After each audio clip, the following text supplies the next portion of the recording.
ഹരേ കൃഷ്ണ. ഇന്നിപ്പോൾ നവരാത്രിയുടെ 2ാം ദിവസമായല്ലോ. അപ്പോൾ ആദ്യത്തെ ദിവസം മന്ത്രമൊക്കെ ചൊല്ലിയിട്ടുണ്ടാവും വിചാരിക്കുന്നു. ശൈലപുത്രിയായിരുന്നു. 2ാം ദിവസം ബ്രഹ്മചാരിണിയായിട്ടാണ്, ശുഭ്രവസ്ത്രധാരിണിയായിട്ടുള്ള ബ്രഹ്മചാരിണിയായിട്ടാണ്, ഹിമവാന്റെ പുത്രിയായിട്ടുള്ള അപ്പോൾ ഭഗവാനെ ശ്രീ പരമേശ്വരനെ ഭർത്താവായി ലഭിക്കാൻ വേണ്ടിയിട്ട് തപസ് ചെയ്യാൻ പറഞ്ഞു നാരദൻ. അദ്ദേഹത്തിൻ്റെ വാക്ക് കേട്ടിട്ട് കഠിനവ്രതം എന്ന് പറഞ്ഞാൽ ഇല പോലും ഭക്ഷണം കഴിക്കാതെ അത്രയും കഠിനമായ വ്രതം അനുഷ്ഠിച്ചിട്ടുള്ള ആ ഒരു ദേവി, അതാണ് ബ്രഹ്മചാരിണി എന്ന് പറയുന്നത്. ബ്രഹ്മ ശബ്ദത്തിന് തപസ് എന്നാണ് അർത്ഥം. അപ്പോൾ ആ ബ്രഹ്മചാരിണി ആ തപസ്സിൻ്റെ ദേവിയാണ്. അപ്പോൾ അത് ഏറ്റവും നല്ലൊരു എന്താ പറയുക, സന്തോഷത്തിനും സമാധാനത്തിനും ഐശ്വര്യത്തിനൊക്കെ ഇന്നത്തെ ഈ ബ്രഹ്മചാരിണി രൂപം അത് നമുക്ക് അത് മനസ്സിൽ സങ്കല്പിച്ചിട്ട് ആ ഭക്തിയോടെ ജപിക്കാനുള്ള കാര്യമുണ്ട്. അത് ഞാൻ പറയാം. ബ്രഹ്മചാരിണി ദേവിയുടെ കയ്യിൽ ജപമാലയാണ്, പിന്നെ മറ്റേ കയ്യിൽ കമണ്ഡലവുമാണ്. തപസ് ചെയ്യുന്ന രൂപത്തിലാണ്, ദുർഗയാണ് ബ്രഹ്മചാരിണി ആയിട്ട് ഉള്ളത്. ഈ ദേവിക്ക് അപർണ എന്നുള്ളൊരു പേരും കൂടി ഉണ്ട്. ശരിക്കും രാത്രി 2ാം രാത്രി ബ്രഹ്മചാരിണിയുടെ ആരാധനയ്ക്കായിട്ടാണ് നീക്കി വെച്ചിട്ടുള്ളത്. നവരാത്രിയുടെ 2ാമത്തെ രാത്രി, നവരാത്രി പൂജയൊക്കെ ശരിക്കും രാത്രിയാണ് ശരിക്കും.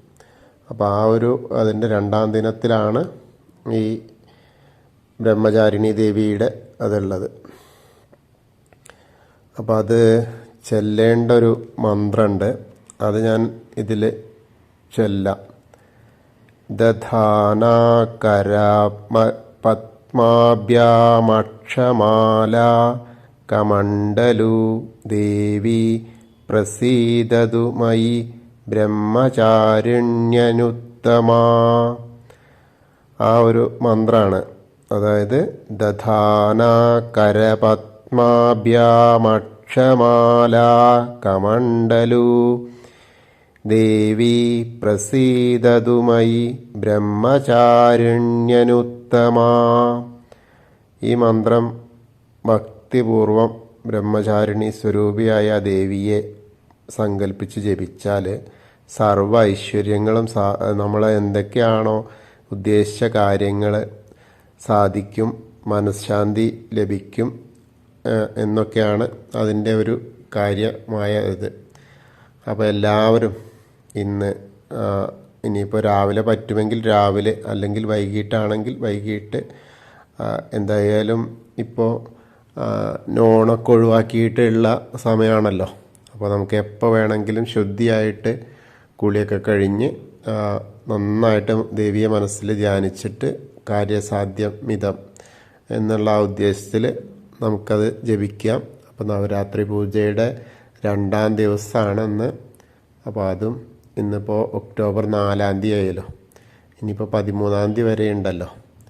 അപ്പോൾ എല്ലാവർക്കും ആ പാർവതി പരമേശ്വരൻ്റെ, എല്ലാ ദുർഗാദേവിയുടെ നവദുർഗ ഭാവങ്ങളിലുള്ള എല്ലാ ദുർഗമാരുടെ അനുഗ്രഹം ഉണ്ടാവട്ടെ എന്ന് പ്രാർത്ഥിക്കുന്നു.